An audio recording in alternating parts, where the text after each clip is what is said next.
Room 314, hospice wing. Margaret Chen hasn't spoken in 3 days.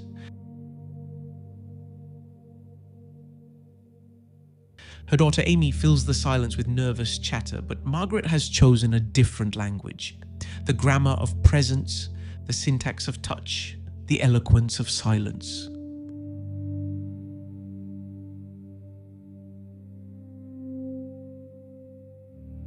This isn't the silence of absence. This is the silence of fullness, when words become obstacles to the truth that needs to be communicated.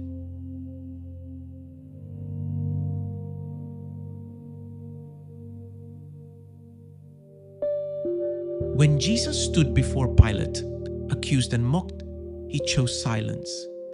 He was oppressed and afflicted, yet he did not open his mouth. He was led like a lamb to the slaughter, and as a sheep before its shearers is silent, so he did not open his mouth. Isaiah prophesied this 7 centuries before Christ's birth.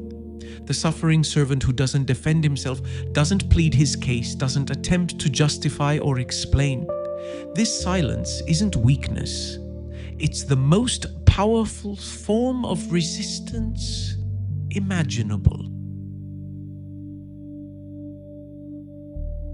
In a Roman court where the accused were expected to plead, defend, bargain for their lives, Jesus' silence becomes thunderous.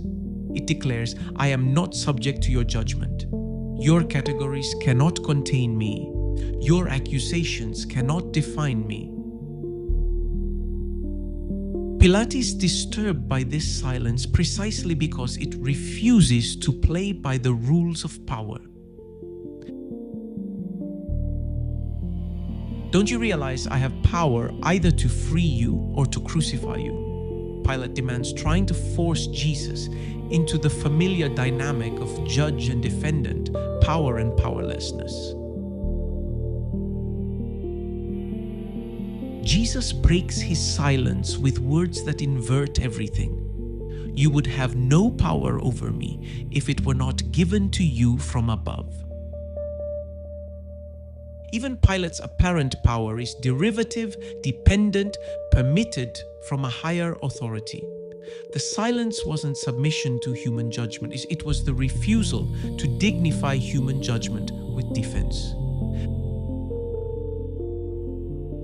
This creates a pattern throughout Scripture.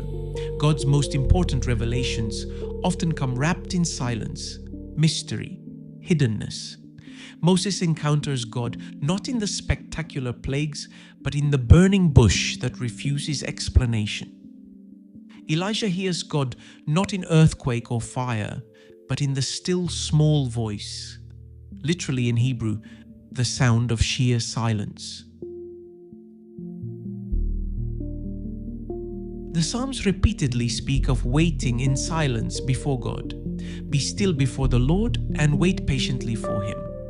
The Hebrew word dama means to be silent, to cease, to be struck dumb. It's not passive waiting, it's active receptivity.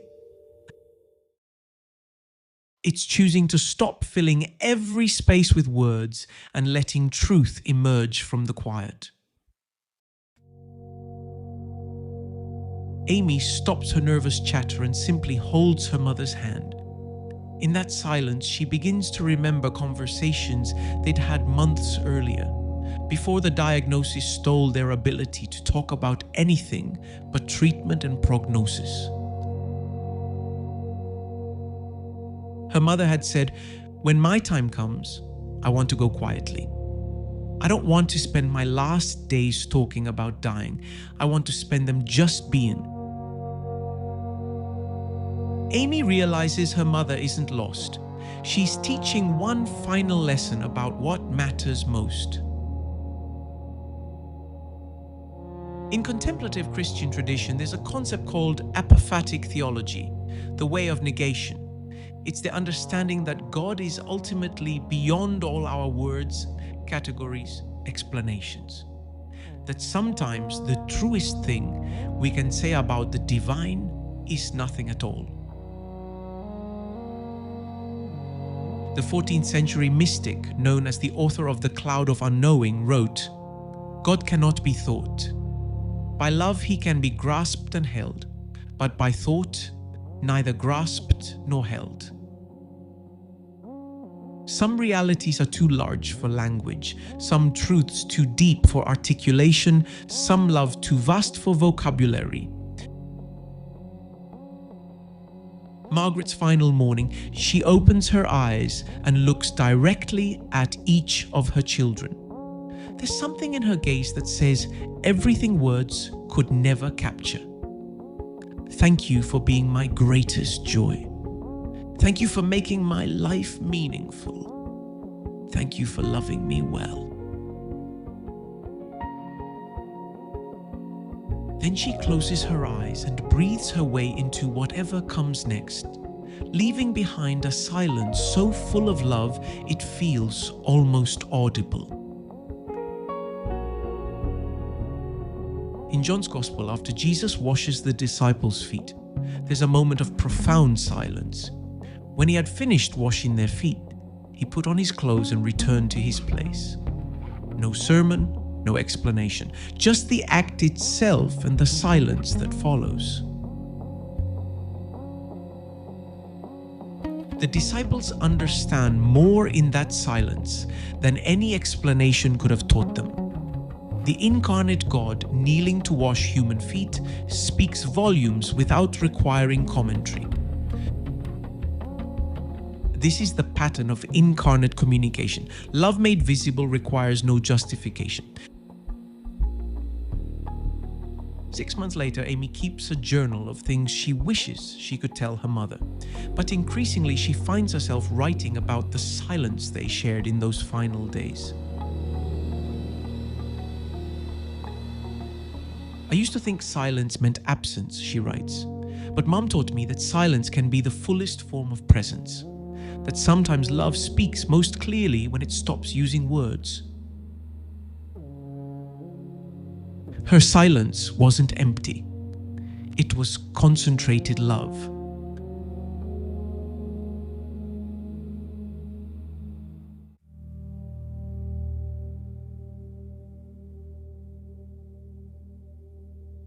There's a mystery here about the nature of divine communication. The Word became flesh, Logos made incarnate.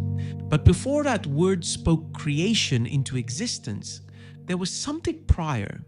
The silence from which all words emerge and to which all words return. Genesis begins, in the beginning, but Jewish mystical tradition asks, what existed before the beginning? And they answer, Ein Sof, the infinite, the ineffable, the silence beyond all categories. God speaks the universe into being, but that speech emerges from a silence that grounds and contains all possible speech. Tonight, maybe you're sitting with someone who's stopped talking. Maybe you're the one who's run out of words. Maybe you're facing a situation where speech feels inadequate, where language becomes an obstacle rather than a bridge. Maybe you think that silence means giving up, that not speaking means not caring, that wordlessness equals emptiness. But some of the most important conversations happen without syllables. Because silence isn't the opposite of communication, it's communication refined to its purest form. It's the space where presence can be felt without being explained, where love can be transmitted without being declared. Where the most profound truths are received, not through the ears, but through the heart. Where mystery is honored rather than explained away. Where we learn that not every question requires an answer. Not every pain needs explaining. Not every love needs articulating. Jesus' silence before Pilate wasn't defeat. Margaret's silence at the end wasn't absence. God's silence in our darkest prayers isn't abandonment.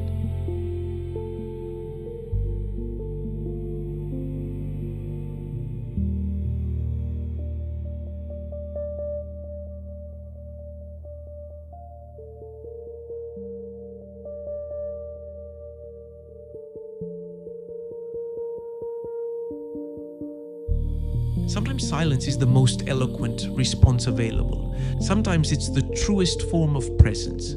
Sometimes it's love speaking in frequencies beyond human hearing. In the silence that follows, listen for what can only be heard when words stop getting in the way.